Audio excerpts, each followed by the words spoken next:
Hello and welcome to this episode of Petrolheart. My name is not important. However, those of you who have been following me for a while, or at least my YouTube channel, might notice a slight change of things. This is because I am broadening my spectrum. This is no longer just a channel for the podcast. This is also a channel for me gaming a bit, because, I'm a 21st century digital boy.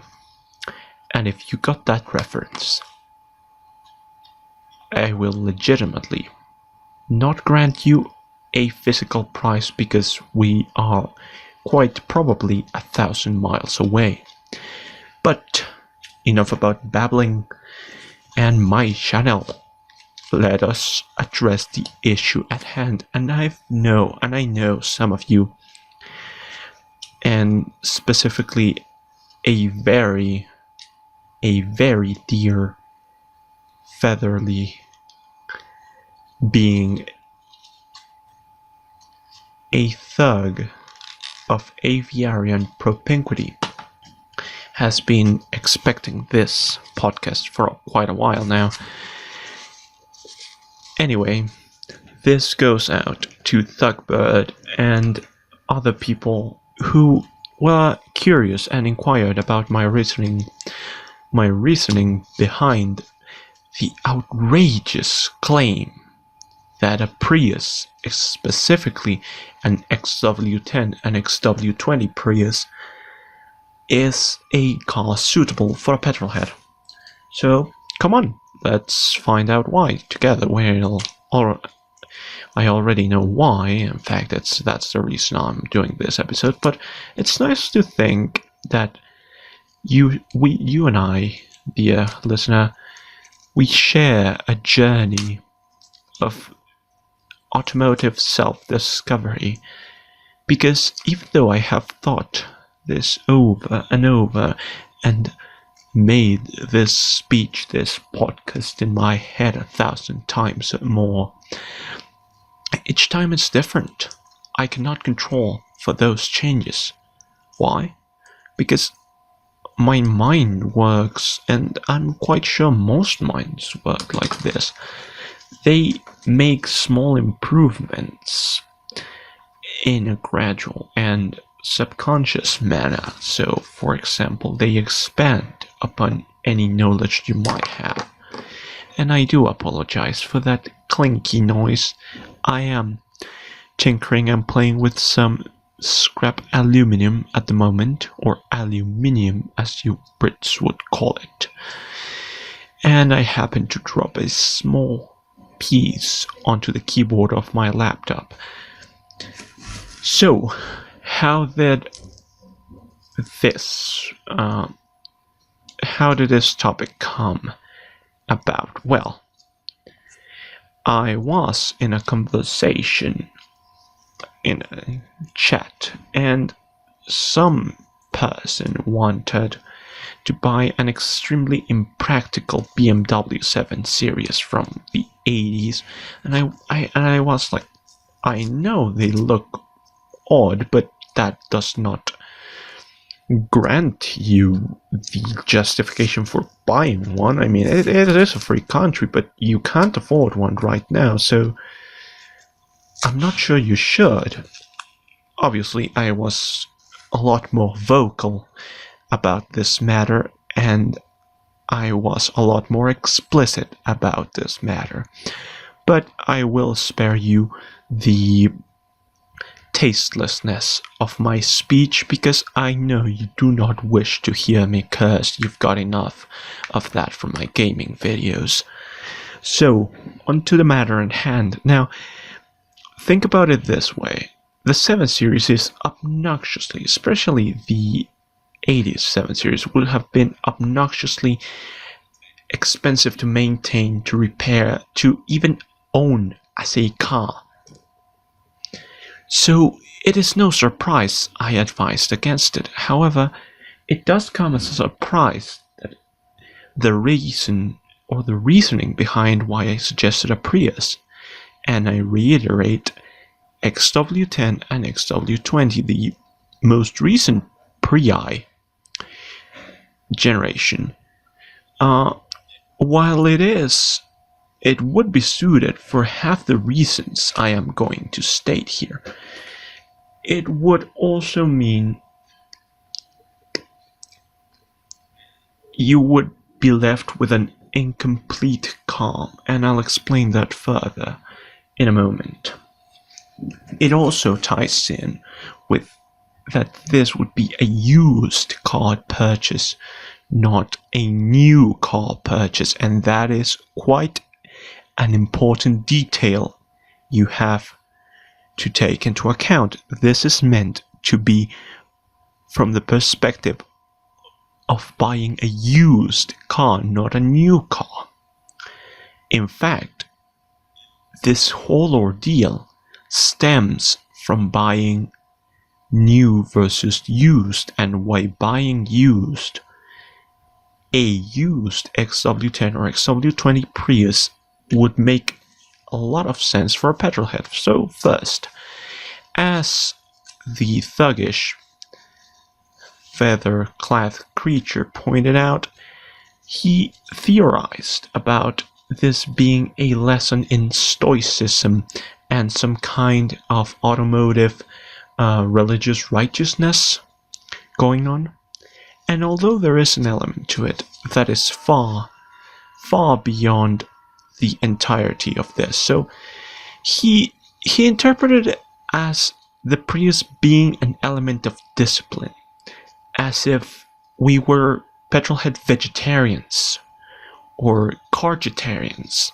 We abstained from pleasurable driving in order to score so-called karmic points when we did purchase a slightly more petrolheady car. But that in itself is quite fallacious, since, well, as far as I know, if there is a deity on the sky, I very much doubt said deity views driving as a sin. And as far as the car gods and praying to the car gods, the mere mention of the phrase car gods implies being a petrolhead. Have you ever heard someone who is outside of our community say the car gods must hate me, the car gods must love me? Even that little joking poem that we get. As I power down the street, I pray the gods traction I can keep, but if I slip and start to slide, let the car gods protect my ride. And that is, it is a joke, but within that joke there is a truth, and that truth is that only a petrolhead would naturally port the concept of a deity over his, her, their passion and life. So it doesn't make sense that you have to score karmic points in order to drive better. That's from a perspective of objective morality. However, let's look at it from a perspective of self-induced autonomous morality, and that stoicism again. Stoicism, it's a very odd philosophical current because it relies on, in a nutshell, and I do abhor that expression, but it is quite useful, in a nutshell. Stoicism, and I do apologize for that sound, it was a Facebook message. I am going to continue narrating. Stoicism is the belief that you must endure without crying out. You must endure life as it is lived, and that you must have a spirit of integrity and above all righteousness.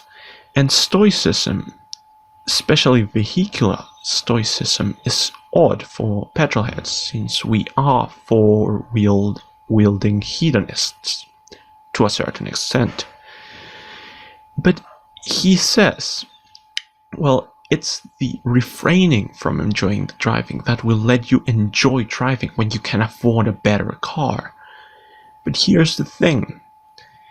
Regardless of the car, even if it is a Prius, we enjoy the driving experience. We find something. And that is, as far as I can tell, a fact.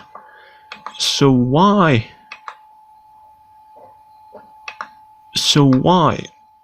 are we then discussing automotive stoicism? If you know me, you know that I do not like delving into philosophy. Well, I do. That was a blatant lie. I love delving into philosophy and sociology. So, when we think about being a stoic for the sake of being a stoic, it does not make much sense. However, when you think about the psychological repercussions of stoicism, you run into somewhat interesting connections. There are two social phenomena, about the plural, social phenomena I would like to explore here. One is the cuckolding fetish, and the other one is Alcoholics Anonymous and those recuperating from alcoholism. So Alcoholics Anonymous works in the 12-step program, with the first step being surrendering yourself to a higher power, be it a god, a community, a bunch of deities. It is unclear, but most Alcoholics Anonymous organizations I know are Christian-based, so it's most likely Judeo-Christian God. I'm not here to discuss God. I am here to discuss the need to surrender to a higher power for curing an addiction. Is it really necessary? And if so, why? Why, as individuals, are we incapable of renouncing from our own free will any addictive behavior that might be undermining our livelihood or our quality of life? So then we get into what the program, quote unquote, means and what it does to the now ex-alcoholics or reformed alcoholics. They succeed because they never touch alcohol ever again. They do not compromise on that. And that is a perfect representation of stoicism. They are denying themselves the pleasure of drinking because they know that they are too weak to moderate their own desires. So it would make sense to own a Prius if you are addicted to hooning, right? Well, it would.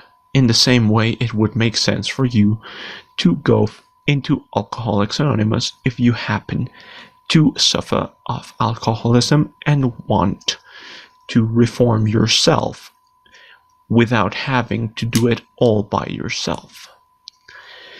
And that brings me to another point.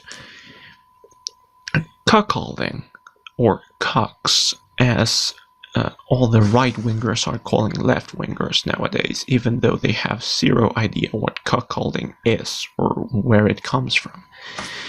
For those of you that do not know, cuckolding is a fetish in which the one with fetish gets off on the thought, action, and witnessing of their object of attraction, i.e. their significant other, their loved one, their whatever, their spouse, partner, or them, their spouse, partner, significant other, having sex or being pleasured by someone else. It could be a typical alpha male type, it could be anyone, really. And this kind of open relationship and fetish relies on the psychological relief that they get because they are no longer tasked with pleasuring and with providing a sexual experience for their partners. So this fetish is a lot like saying, I relinquish my responsibility and I relinquish my chance at pleasure because I am more pleased by the fact that I do not have to take care of something. So by relinquishing their authority over their own sexual encounters and by relinquishing the exclusiveness of their relationship, they have vicarious relationship. They live vicariously their sex lives. And what does this weird fetish worthy of fortune and Tumblr have to do with the Prius? Well, it could be seen that the Prius is, in a way, automotive cuckolding, but that would hold true only if you look at half of what the Prius is. So, to sum up that bit, the Prius is automotive cuckolding. It is Automotive Alcoholics Anonymous or Hoonigans Anonymous, and it is automotive stoicism and relinquishing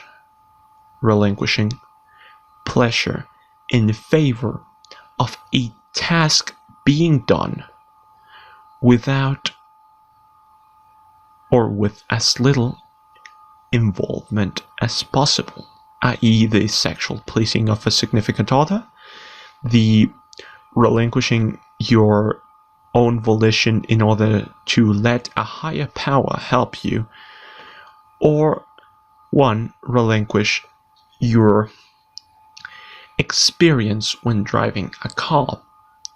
So, in a sense, the Prius is surrendering your passion of cause for a greater good, which is obviously a fallacy because A, petrolheads seem to enjoy any car they are put in.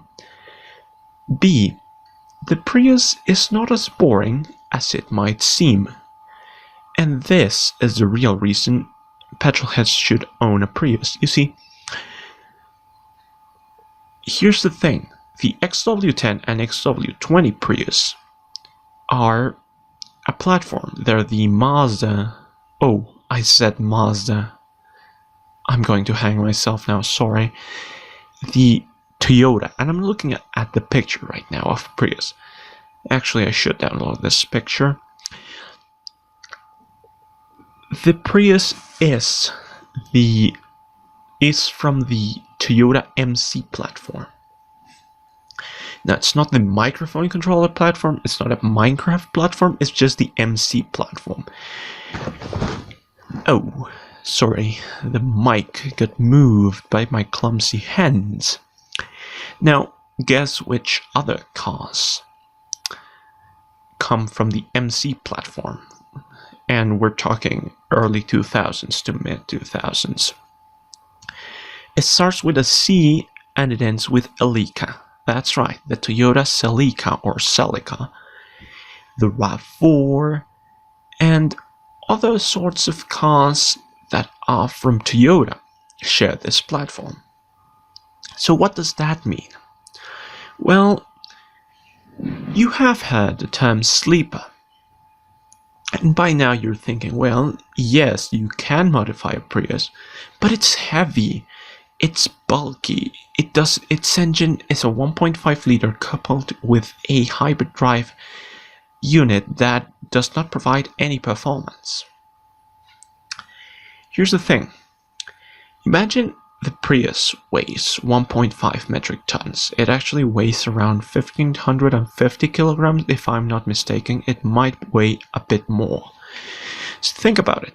Its chassis was designed to withstand crashes, impacts, and general city traffic and city use.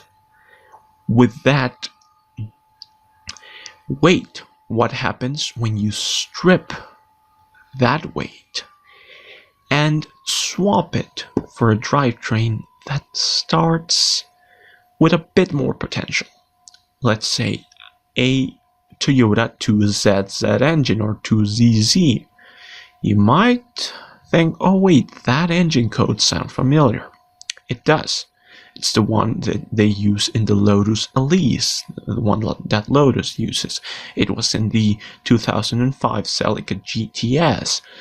It's an engine with an aftermarket that is gigantic. It's huge. And it's also a 2-liter or circa 2-liter displacement engine. So it's not like it's a big engine. It's a 4-banger. It's like a K20 or an SR20 DE.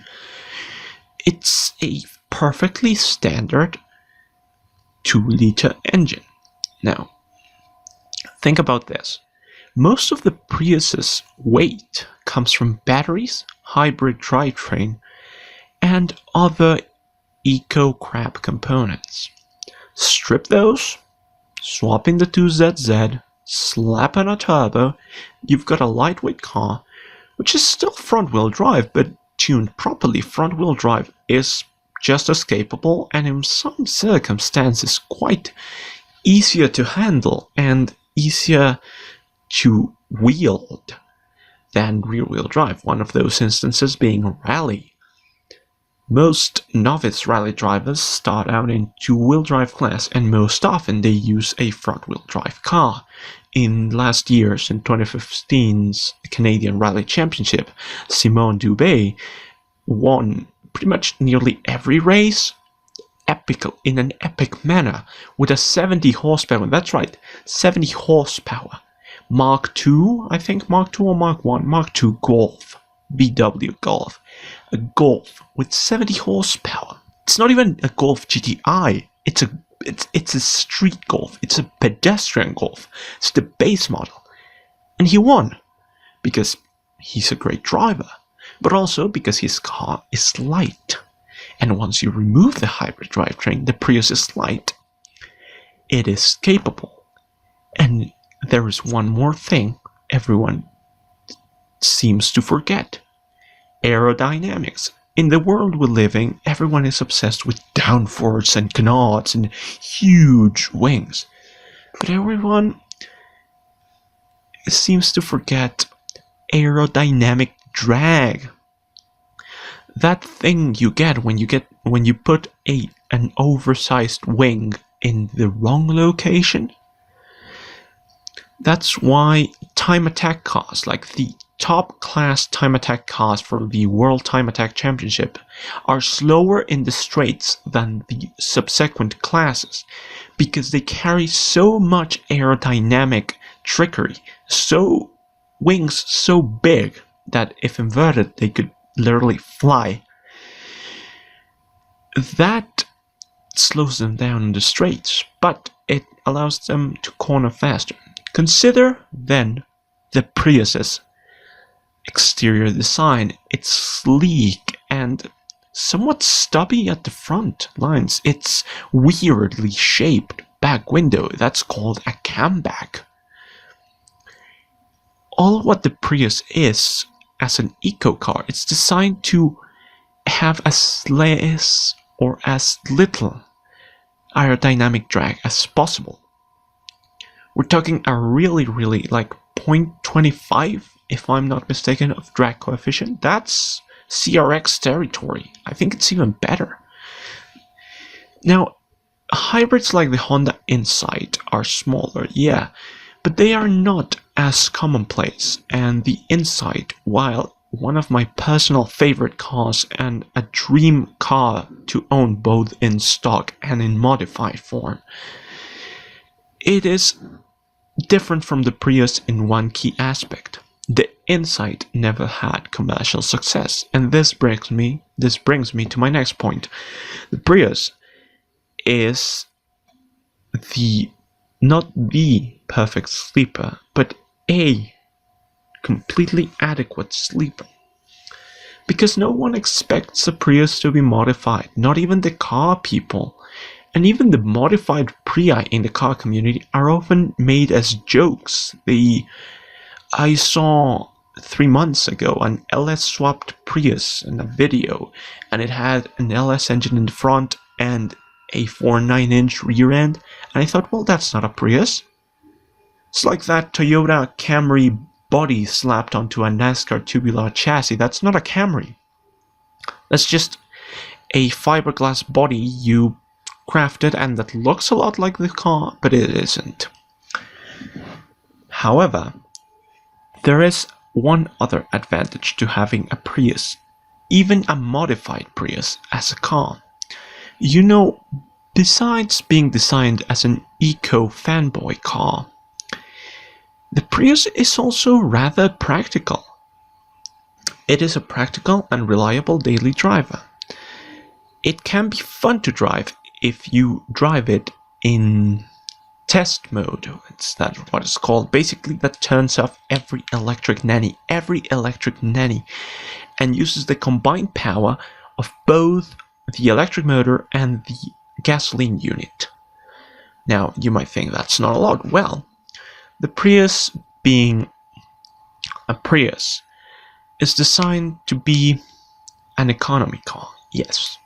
But once you set it on test mode, and once you do minor suspension modifications, tires being one of the big aspects of this, it starts to make sense as an autocross or track car.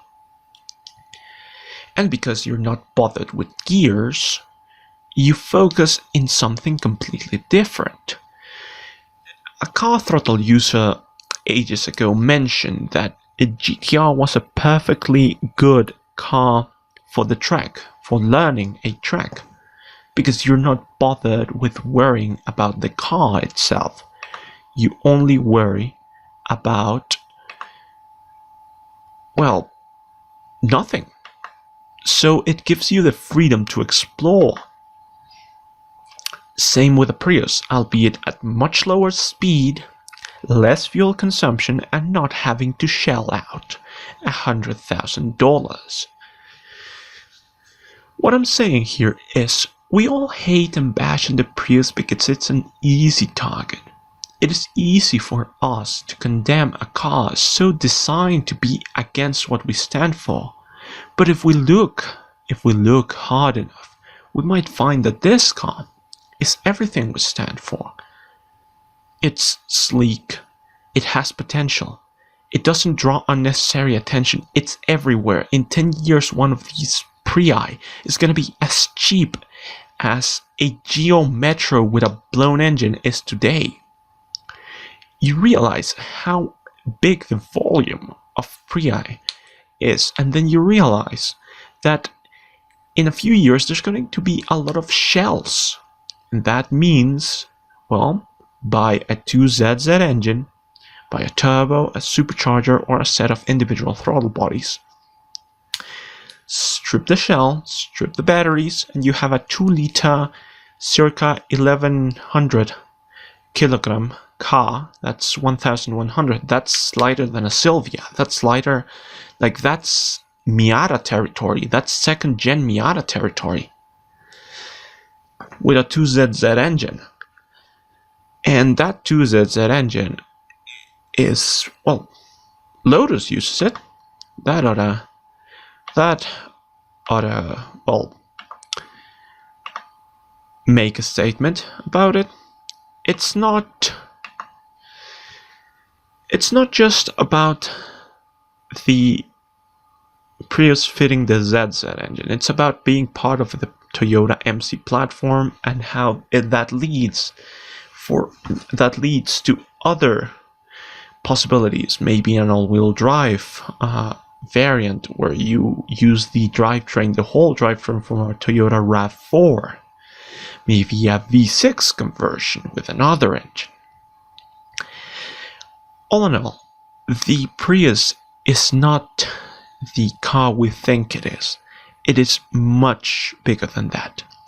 The XW10 and XW20 Prii, the newest Prius, does not share the MC platform. It is built on a newer Toyota. I keep saying Mazda. Toyota platform. And that platform, I do not recall its name right now, but it's completely different and does not have as many performance vehicles in it. So the newest Prius would be what we talked about at first, the stoic car. But there's one last thing, and this is my final thought on the Prius.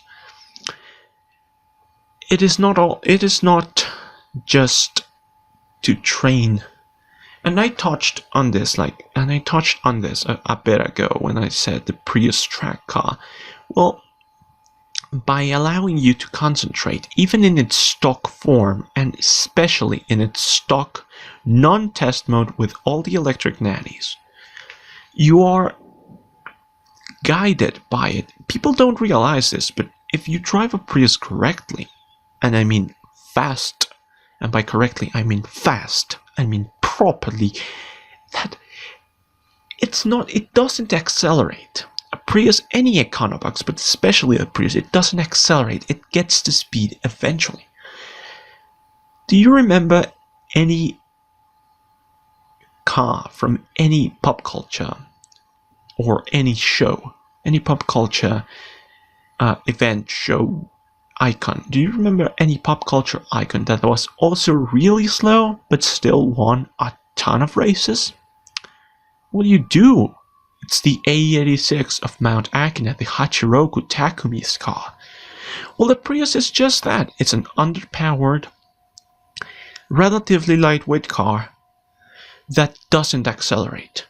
The only difference is the Prius is even more demanding. And you can't drift it around corners, so the Prius is the ultimate grip tutor. You want to know how to grip drive? How to drive based on the available grip?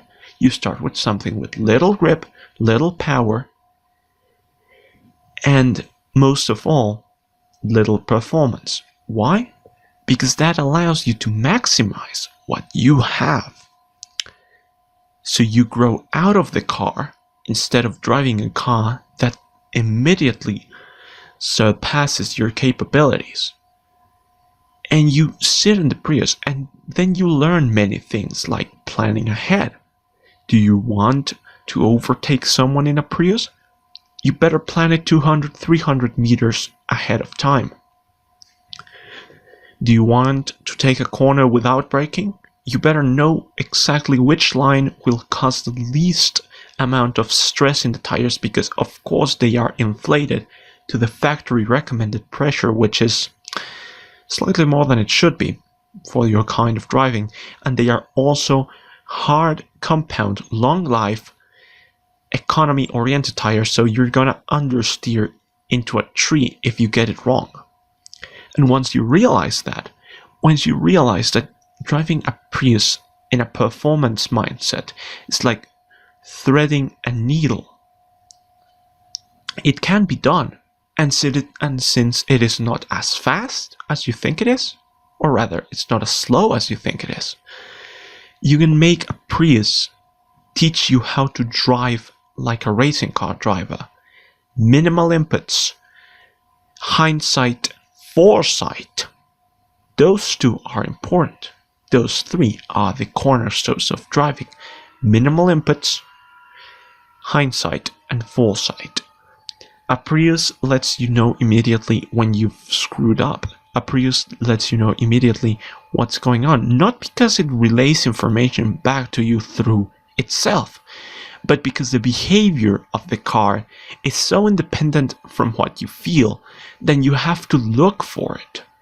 A Prius won't let you feel the road, so you're forced to see the road ahead, to feel the road with your eyes, and see that water, that small puddle of water ahead will wet your front right tire, so you best keep to the right of it, and the puddle will go underneath the car between the two front tires. And then you won't have trouble cornering or braking.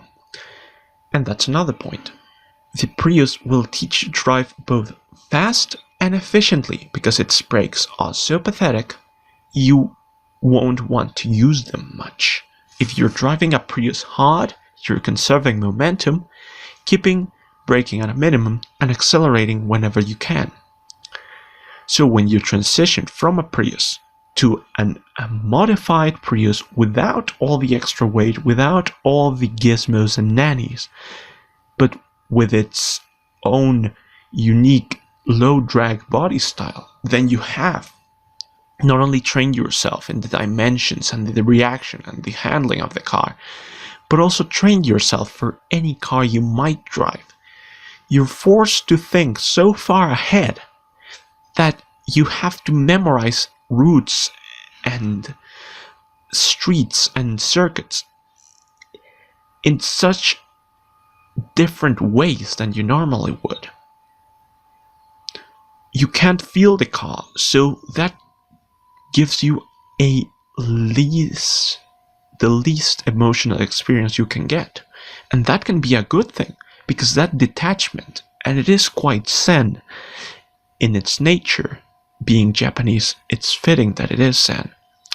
The Prius is, in a nutshell, automotive meditation. It allows you to see clearly by not showing you anything directly.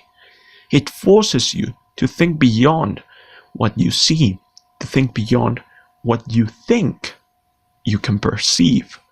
You start noticing road surfaces. You start noticing the different lines that you can take in a corner. You start noticing how certain corners have to be sacrificial corners in order to set you up better for the next one. This is especially true for S-shaped corners or consecutive hairpins. More importantly, a Prius allows you to look at things intellectually instead of by feel. So, while many cars will offer you the raw feeling of driving like a Petrolheart, only this kind of Prius and other similar econoboxes will give you the mindset of thinking like a true petrolhead. And that's why every petrolhead should own a Prius or a similar econobox. The Prius has the main advantage of being plentiful and so mainstream, your liberal friends won't judge you when you go down the quarter mile on the weekends with your tricked out Fox Body Mustang with a blower on it. It's so conceited in its appearance and image that you will fit into any sort of environment you take it to. You take it to a car meet, guys, hey, don't crap on it, it's my daily driver, it's practical. You go with your vegan friends, hey, you drive a Prius, cool. You go with your liberal friends, hey, you drive a Prius, good. You go with your conservative friends, a Prius, well, I guess you gotta save gas. You see where I'm getting at?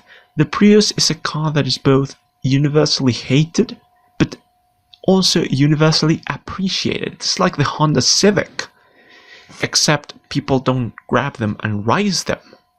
So you have got yourself not only a sleeper, but a sleeper that, even with a majority of enthusiasts modifying them, will still be a sleeper.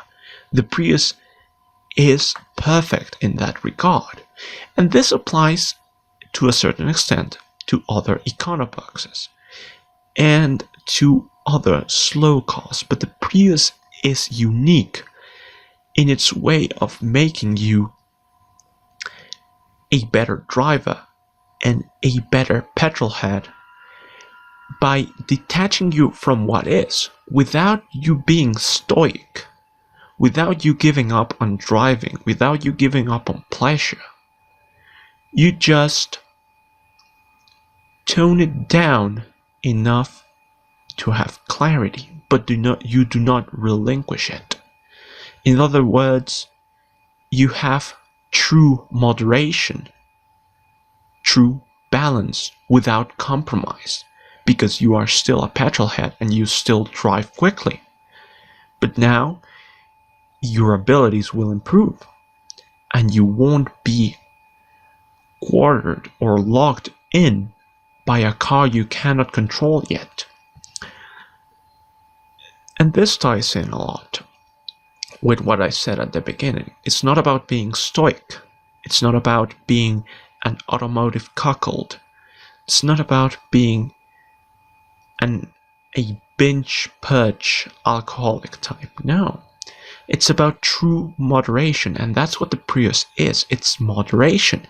And once you modify it, it breaks the excess of moderation paradox in a way that does not impact your life negatively.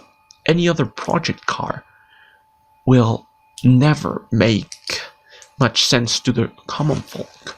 But say you get a Prius and you start to modify it and someone asks you, you can always say, hey, batteries went bad, Toyota wouldn't replace them, I'm just swapping the engine.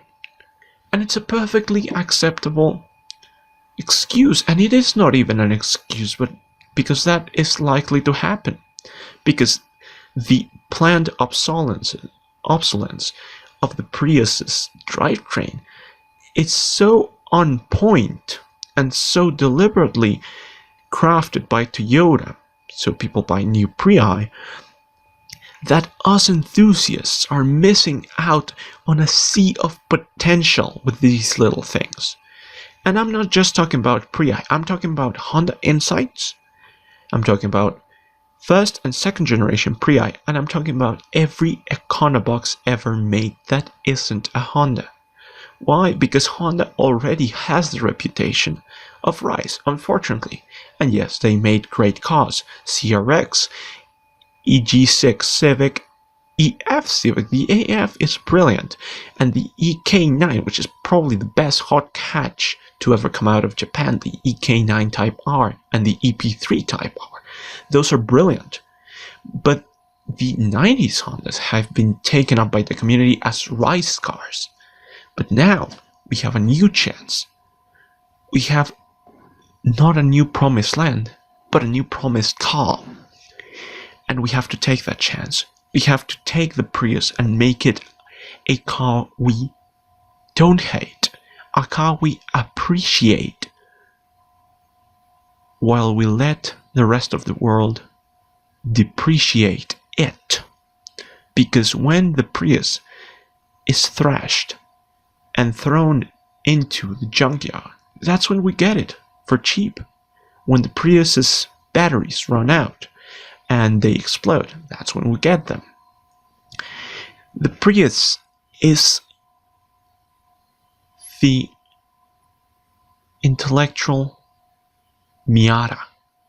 The Prius is for the petrolhead who seeks to improve things by logic. The Prius is for the modern man. The question is, are you the modern man?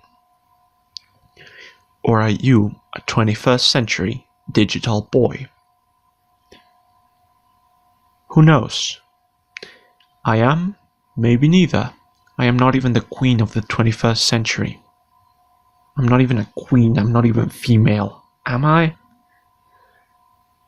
That would be awkward. Well, it would not be. Actually, it should not be. With that final thought, I think I will leave you. This is the longest episode of Petrolheart ever, and it is not outside the realm of what podcasting is, but honestly, if you did enjoy the two episodes that were before this one, you will love this episode, or you will have loved, because you will have already listened and I'm getting my tenses confused. Screw grammar. Anyway, I think I might say goodbye right now. It has been an honor to host this, and I wish I could record maybe with a friend sometime. So if any of you out there want to record or guest or be a guest in Petrolheart, just give me a call, Those who know how to contact me will contact me. If not, comment around in the video. Anyway, I shall see you next time. Goodbye. This has been all for now. Excelsior. Oh wait, no, that's copyright. That's copyright. I didn't say that. No, everyone, I did not just say that. Just without further ado, goodbye.